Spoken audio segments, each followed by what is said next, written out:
చాలామంది పిల్లలు మన హైదరాబాద్కి వెళ్ళి మన తెలుగు రాష్ట్రాలకు వెళ్ళి చాలామంది చదువు కోసమో ఉద్యోగం కోసమో వేరే దేశాలకు పోతారు. అమెరికా పోతారు, లండన్ పోతారు, ఆస్ట్రేలియా పోతారు, ఇంకొక ఆడికి పోతారు. ఆ దేశాలలో ఇళ్ళలో నౌకర్లు ఉండరు కదా. ఆ దేశాలలో ఏం చేయాలి? మనది మనమే పని చేసుకోవాలి, మన బట్టలు మనమే ఉతుక్కోవాలి, మన వంట మనమే వాడుకోవాలి, మన టాయిలెట్ మనమే క్లీన్ చేసుకోవాలి. ఈ పిచ్చోనికా ఏం తెలియదు, చదువుకున్న బాపతేనేమో తెలుస్తుండే. ఇక మాట్లాడతాడు, ఏమంటాడు? వీడు ఇప్పటికీ అమెరికాలో బాత్రూమ్లు కడుగుతూనే అంటాడు నన్ను. అరే అమెరికాలో నా బాత్రూమ్ నేను కడుక్కున్నా, నీకేమో వచ్చింది రాబాయ్, నాకు అర్థం కాదు. అమెరికాలో ఎవరిది వాళ్ళు చూసుకుంటారు, పని చేసుకుంటే కూడా తప్పేనా?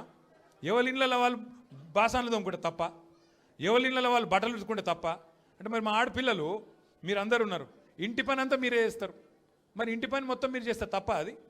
అట్లా మేము కూడా చదువుకున్నప్పుడు అమెరికాలో ఇంట్లో ఎవడుంటాడు? మరి ఎవరి పనాలు చేసుకోవాలి, ఎవరి గిన్నెలాలు దోముకోవాలి, ఎవరి బట్టలాలు ఉతుక్కోవాలి, ఎవరి టాయిలెట్లు క్లీన్ చేసుకోవాలి. తప్పేమున్నది అలా?